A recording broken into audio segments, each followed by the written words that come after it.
Este hombre es San Atanasio de Alejandría, doctor de la Iglesia, 5 veces desterrado por defender que Cristo es Dios. El hombre que prácticamente solo salvó la fe católica en el siglo IV. Y hoy, 17 de agosto de 2026, un obispo de la Iglesia Católica ha escrito esto. Hoy en día San Atanasio sería considerado un cismático según la definición de cisma en el Código de Derecho Canónico vigente. San Atanasio, doctor de la Iglesia, cismático, con el código que está en vigor ahora mismo. Y quien lo escribe no es un bloguero. Es Monseñor Athanasius Schneider, obispo auxiliar de Astaná, y lleva desde el 1 de julio en silencio sobre lo que pasó en Ecón 47 días. Hoy lo ha roto. Y lo ha roto a lo grande. En este vídeo os voy a enseñar 4 cosas de su declaración. Una, el papa que excomulgó a San Atanasio y por qué es el primer papa de la historia que no fue canonizado. 2, las 2 enfermedades que Schneider dice que llevan siglos deformando a la Iglesia, y a la segunda le pone un nombre que os va a sorprender: papalismo. 3, la parábola de los bomberos con que explica todo el conflicto. Es la mejor explicación que le he oído a nadie, y la vais a entender en 2 minutos. Y 4, la frase por la que esta declaración va a dar la vuelta al mundo, que es exactamente el principio del fin del proyecto modernista, y qué haría falta para que ocurriera.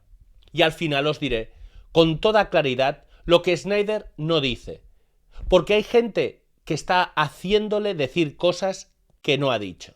Situémonos en 30 segundos para el que llega de nuevo. Primero, el 1 de julio de 2026, la Fraternidad Sacerdotal San Pío X consagra 4 obispos en Ecón sin mandato pontificio, contra la voluntad expresa del Papa León XIV. El 2 de julio, la Santa Sede responde con un decreto firmado por el cardenal Víctor Manuel Fernández, acto de naturaleza cismática y excomunión automática late sentencie para 6 obispos, los 4 nuevos más de Galarreta y Felé, que fueron los consagrantes. Y desde entonces, silencio de Schneider. Y su silencio pesaba, porque él había sido la voz más insistente de todo el debate. El 24 de febrero publicó un llamamiento fraternal suplicándole al Papa León XIV que concediera el mandato apostólico en vez de dejar que aquello ocurriera sin su aprobación. Le pidió que fuera, palabras suyas, constructor de puentes, y advirtió contra una división adicional verdaderamente innecesaria y dolorosa dentro de la Iglesia. No se lo concedieron, ocurrió lo que él temía, y ha callado 47 días. Hoy ha publicado un texto con un título que ya lo dice todo: el dilema entre preservar la integridad inequívoca de la fe católica y ser reconocidos canónicamente por el Papa. Y hace 2 semanas yo os conté aquí la historia de San Atanasio y del arrianismo, cuando hablamos de los 3 cardenales que rompieron el silencio. Os dejo el vídeo en la tarjeta de arriba. Pues bien, Schneider ha cogido esa misma historia y ha ido mucho más lejos de lo que fui yo. Vamos a verlo. Año 357, siglo IV. El arrianismo domina buena parte del episcopado, y en la silla de Pedro está el Papa Liberio. Según el relato que recoge Schneider, Liberio, presionado por el emperador, firma en Sirmio una fórmula de fe ambigua. ¿Ambigua en qué? En que omite la palabra clave, consustancial, la palabra exacta con la que Nicea había definido que el Hijo es Dios igual que el Padre. No niega la fe, la deja borrosa. Y en una crisis doctrinal, dejarla borrosa es exactamente lo que necesita la herejía. Y entonces el Papa Liberio le ordena a Atanasio que entre en comunión con los obispos arrianos y semiarrianos. Atanasio se niega, y el Papa lo excomulga y lo acusa, escuchad bien la acusación porque es la misma de siempre, de perturbar la paz de la Iglesia. Excomulgado por el Papa, por negarse a comulgar con herejes. ¿Y qué hizo Atanasio? Siguió gobernando su diócesis en Alejandría. Y esto es lo que lo hace santo y no faccioso. Mostró comprensión por la lamentable conducta del Papa Liberio. Ni una palabra contra el papado, ni una estructura paralela. ¿Y cómo terminó? El sucesor de Liberio, el Papa San Dámaso, le dio las gracias a Atanasio y lo consultó sobre los asuntos de los obispos orientales. Y ahora el dato que quiero que no se os olvide en la vida. Liberio, el primer papa de la historia que no fue canonizado. Atanasio, canonizado y declarado doctor de la Iglesia. El que excomulgó no es santo. El excomulgado es doctor de la Iglesia. Y ahora la honradez, que es lo que me distingue. Y aquí tengo que ser honesto con vosotros. Porque si no lo soy, me lo van a decir en los comentarios y tendrán parte de razón. El episodio de la caída del Papa Liberio está discutido entre los historiadores. El testimonio viene de San Hilario de Poitiers, de San Jerónimo y de fuentes del siglo IV. Pero la autenticidad de las cartas atribuidas a Liberio lleva más de un siglo debatiéndose, y hay autores, sobre todo del mundo sedevacantista, que dedican libros enteros a negar que aquello ocurriera. ¿Por qué se pelean tanto por esto? Porque si es verdad que un papa afirmó una fórmula ambigua y siguió siendo papa, se les cae el argumento a los dos extremos a la vez, al que dice que un papa no puede fallar nunca en nada, y al que dice que un papa que falla deja de ser papa. Así que yo os lo doy como lo que es, un episodio históricamente discutido, sostenido por dos santos padres de la Iglesia. Pero hay dos hechos que no discute absolutamente nadie, y con esos me quedo. Liberio no está en el santoral, es el primero que no lo está, y Atanasio es doctor de la Iglesia. Eso no depende de ninguna carta dudosa, eso está ahí. Y aquí llega la parte más importante de todo el documento, lo que casi nadie va a explicar bien, y la que quiero que os llevéis de este vídeo. Schneider dice que en los últimos siglos la Iglesia ha desarrollado dos tendencias perjudiciales, y les pone nombre, por escrito, un obispo. La primera, el legalismo. Cito: la tendencia a considerar el aspecto legal como casi absoluto, la adhesión rígida a la letra de la ley. La segunda, y agarraos, el papalismo. Cito literalmente, la tendencia a absolutizar la figura del Papa y la obediencia a él, y lo define como la obediencia indiferenciada y casi absoluta al Papa, un obispo católico en 2026, diciendo que hay una enfermedad que consiste en obedecer al Papa de forma indiferenciada. Y ojo, que aquí es donde la gente se pone nerviosa. Así que voy despacio. Esto no es una crítica al papado, es exactamente lo contrario. Es una defensa del papado contra su caricatura. Porque escuchad lo que dice a continuación, que es la frase más afilada del texto. El legalismo y el papalismo o papolatría han llegado a tener prioridad sobre la necesidad de claridad en la fe y la liturgia. Es decir, se ha invertido el orden. Primero el reglamento y la obediencia, después la claridad de la fe, cuando tendría que ser al revés, porque la obediencia y el reglamento existen para servir a la fe, no para taparla. Y remata con el riesgo, que es teológicamente serio. La obediencia al Papa se considera indistinguible de la comunión con la Iglesia. Esto conlleva al riesgo de equiparar la obediencia al Papa con la obediencia a la revelación divina de Dios. Ahí está el error.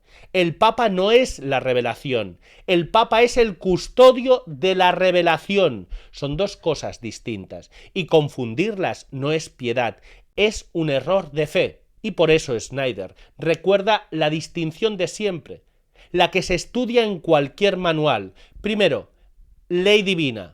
Las verdades reveladas por Dios. Nadie puede contradecir la ley divina y seguir siendo católico.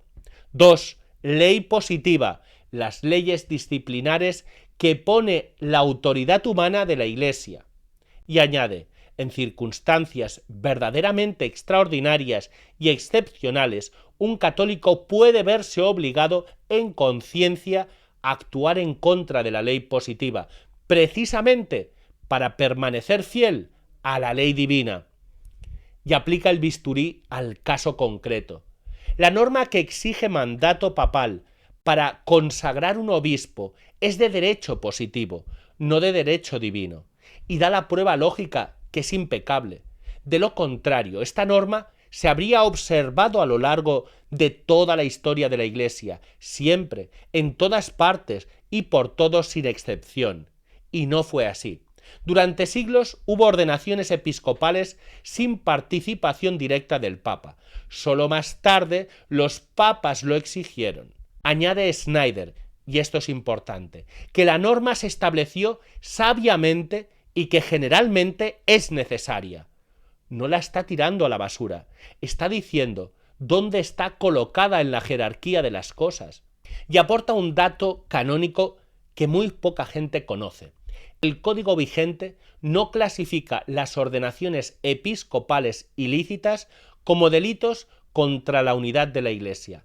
Las mete entre los delitos relativos a la celebración de los sacramentos o como usurpación del cargo. Y ahora, después de todo esto, viene lo mejor del documento, porque Schneider lo explica todo otra vez, con una parábola de bomberos, y no se os va a olvidar en la vida. Si has llegado hasta aquí, dime una cosa en los comentarios, antes de seguir. ¿Tú habías oído alguna vez la palabra papalismo o papolatría? Y de paso, dime desde qué país me ves. Y ahora sí, la parábola. Escuchad, se declara un incendio en una casa grande. El jefe de bomberos autoriza el uso únicamente de los métodos nuevos de extinción, solo los nuevos. Y hay un problema. Los métodos nuevos han demostrado ser menos eficaces que los antiguos, que estaban probados desde hacía mucho. Un grupo de bomberos desobedece esa orden. Siguen usando los métodos tradicionales e incluso reclutan a bomberos nuevos, a pesar de la prohibición del jefe. Y el fuego se controla en muchos sitios. Funciona. La casa se está salvando por donde ellos la pagan. ¿Y qué pasa con ellos? Los tachan de desobedientes y de cismáticos y los castigan. Y el jefe endurece la norma. A partir de ahora solo admite a los bomberos que reconozcan los métodos nuevos y obedezcan el reglamento nuevo. Pero el incendio es enorme. La lucha es desesperada y los métodos oficiales no dan abasto.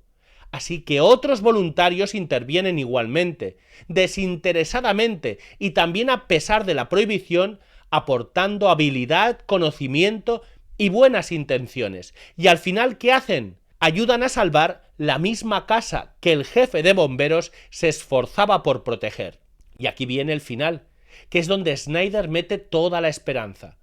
Pasa el tiempo, las circunstancias cambian y llega un jefe de bomberos nuevo. Y el jefe nuevo reconoce los efectos negativos de los métodos nuevos.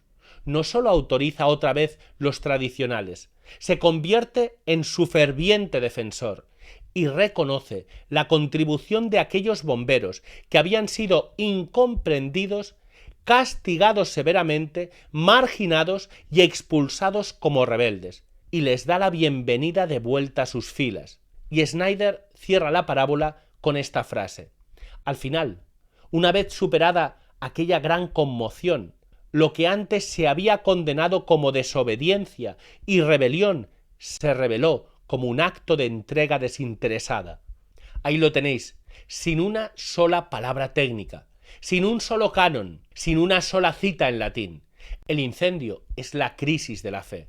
Los métodos nuevos son la liturgia y el lenguaje doctrinal de los últimos 60 años. Los métodos antiguos son la misa y la doctrina de siempre. Y los bomberos castigados ya sabéis quiénes son. Y ahora sí, la frase por la que esta declaración va a dar la vuelta al mundo. Schneider dice que la Fraternidad Sacerdotal San Pío X es prácticamente la única comunidad en la Iglesia actual que llama abiertamente la atención sobre las ambigüedades doctrinales de ciertas declaraciones doctrinales y del rito de la nueva misa, pidiendo su aclaración inequívoca. Y por eso dice: presta a toda la Iglesia un gran servicio, un servicio de gran valor histórico.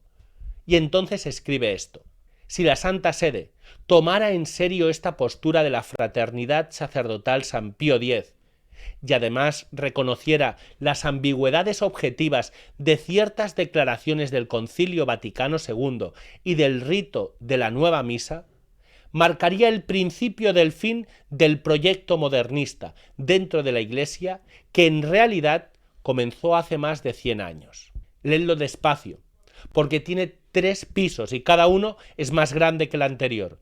1. Existe un proyecto modernista dentro de la Iglesia. Lo afirma un obispo, sin comillas de duda. 2. Ese proyecto lleva más de 100 años en marcha, o sea, no empezó en el concilio. El concilio es un capítulo, no el origen. Y quien conozca la historia sabe a qué se refiere, a lo que San Pío X condenó en 1907 en Pascendi. Y 3. Y esto es lo que hace la frase explosiva: lo que lo pararía no es una condena, ni un castigo, ni una batalla, es un reconocimiento, que Roma admita que hay ambigüedades objetivas y las aclare. Fijaos en lo que está diciendo en el fondo. La solución que propone es de una sencillez desarmante. Que se hable claro, nada más. Que se diga sin rodeos qué enseña la Iglesia. Y avisa de la trampa contraria, que también es finísima. La hermenéutica de la continuidad, dice. Es un enfoque válido y útil en sí mismo, pero puede convertirse en una especie de camisa de fuerza que sólo disimula superficialmente las heridas. Y remata acusando a la Santa Sede de exigir una forma de razonamiento circular, que todo está en orden, siempre que se realicen esfuerzos intelectuales suficientemente rigurosos. Traducido: si no lo entiendes en continuidad, es que no te has esforzado bastante. Eso no es una explicación, es una manera elegante de no responder. Y ahora escuchadme con atención, porque a estas horas ya hay gente haciéndole decir a Schneider cosas que no ha dicho, y yo no voy a ser uno de esos. Primero, Schneider no da la razón total a la fraternidad sacerdotal San Pío X. Él mismo se lo dijo a la periodista que publica el texto, Diana Montaña. Cito: quiero ofrecer elementos para una reflexión más profunda, así como ejemplos históricos que fomenten una mayor comprensión del dilema en el que la fraternidad sacerdotal San Pío X cree encontrarse. Fijaos en la precisión de esa última frase, en la que cree encontrarse. No dice en el que se encuentra. Está explicando su razonamiento, no ratificándolo. Y el artículo lo dice expresamente, no emite un juicio definitivo sobre las acciones del Vaticano. Segundo, Schneider no llama a nadie a romper. Al contrario, en su texto define que sí sería cisma formal, el rechazo, en principio, de la autoridad papal mediante el establecimiento de una jerarquía separada, como en 1054 con los ortodoxos y como hacen los grupos sedevacantistas hasta hoy. Y ahí está la clave que resuelve todo. Dice que no se puede hablar de cisma formal mientras persistan 2 cosas: la fe sobrenatural en el dogma de la primacía y la infalibilidad papal, y el deseo de vivir en sumisión concreta a la autoridad papal. Aunque una crisis extraordinaria impida realizarlo plenamente por el momento. Por el momento. Esas 3 palabras son toda la diferencia. Y aquí quiero enlazar con lo que os dije hace 2 semanas, porque algunos me lo vais a recordar y hacéis bien. Yo os dije que quien monta una estructura paralela y niega la autoridad del Papa no imita a Atanasio, hace lo contrario. Y lo sigo diciendo, palabra por palabra. Y Schneider dice exactamente lo mismo, solo que con otras palabras. La línea no está en si obedeces cada norma disciplinar. La línea está en si crees en el papado y quieres estar bajo él. El que cree y quiere resiste. El que no cree ni quiere rompe. Y romper sigue estando mal. Sedevacantismo, jerarquía paralela, papa alternativo, eso está fuera. Y Snyder lo mete en el mismo saco que el cisma de 1054. Terminad de escucharme, que esto lo necesita mucha gente hoy. Si esto os está llenando el corazón de rencor contra el Papa, contra Roma o contra vuestro párroco, apagad el vídeo, porque entonces no habéis entendido a Atanasio, que fue capaz de mostrar comprensión hacia el Papa que lo excomulgó. Lo que el propio Snyder pide al final de su texto es una frase que quiere que os llevéis. Creo en la invencibilidad de la Iglesia y del papado, y creo que la Santa Sede volverá a brillar un día como la cátedra de la verdad ante el mundo entero. Esto lo escribe hoy el obispo del que hemos estado hablando durante varios minutos. Esa es la actitud. Todo lo demás es ruido. Y dejadme aterrizar todo esto, porque llevamos 20 minutos hablando de documentos, de cánones y de concilios. Y hay algo que no se me puede olvidar deciros. Ninguna de estas discusiones salva a nadie por sí sola. Se puede tener toda la razón doctrinal del mundo y llegar delante de Dios con las manos vacías. San Pablo lo dijo mucho mejor que yo: sin caridad no soy nada. Y por eso, antes de despedirme, os doy una alegría que es vuestra. ¿Os acordáis de las 3 neveras industriales que os pedimos? Ya están conseguidas y compradas, las 3, gracias a vosotros. Vuestro dinero llegó y se compró lo que dijimos, y aquí están. Y ahora viene lo siguiente, que es de sentido común. Esas neveras hay que llenarlas. La campaña de ahora son donativos para comprar alimentos cada semana para el Banco de Alimentos de la Asociación Familia de San José. Nos pide una cantidad, lo que sea, de corazón. 5 euros son comida, 20 euros son la cena de una casa durante días. Lo tenéis todo en la descripción, lo primero de todo. Y si ahora no podéis dar nada, rezad por esta obra. Hace mucha más falta que el dinero. Os dejo, por tanto, los enlaces para que podáis hacer los donativos en la descripción de este vídeo y en el primer comentario fijado. Y la última cosa, que es la respuesta de fondo a todo este vídeo. Porque después de una hora leyendo declaraciones, decretos y excomuniones, uno se puede quedar con la cabeza llena y el alma vacía. Y eso no le sirve a nadie. Todos los días rezamos juntos el Santo Rosario en directo, todos los días. El enlace para entrar al Rosario lo compartimos cada día en nuestro canal de WhatsApp. Yo os dejo en la descripción el enlace para uniros a ese canal. Entráis ahí y desde ahí accedéis cada día al Rosario. Rezad por el Papa León XIV, rezad por los obispos y rezad por los sacerdotes de la Fraternidad Sacerdotal San Pío X, que también necesitan de nuestras oraciones.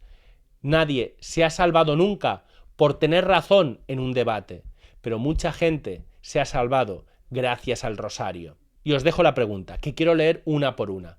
¿Creéis que Roma acabará reconociendo a la Fraternidad San Pío X como el jefe de bomberos nuevo de la parábola? ¿O creéis que esta herida va para largo? Decídmelo abajo y decidme desde qué país me escucháis.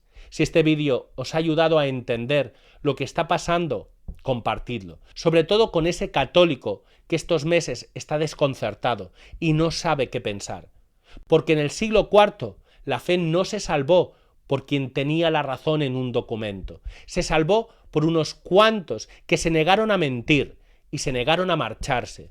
Las dos cosas, siempre las dos cosas. Que San Atanasio, que aguantó 5 destierros sin romper la unidad, interceda por nosotros. Que Dios os bendiga, que la Virgen os guarde y hasta el próximo vídeo.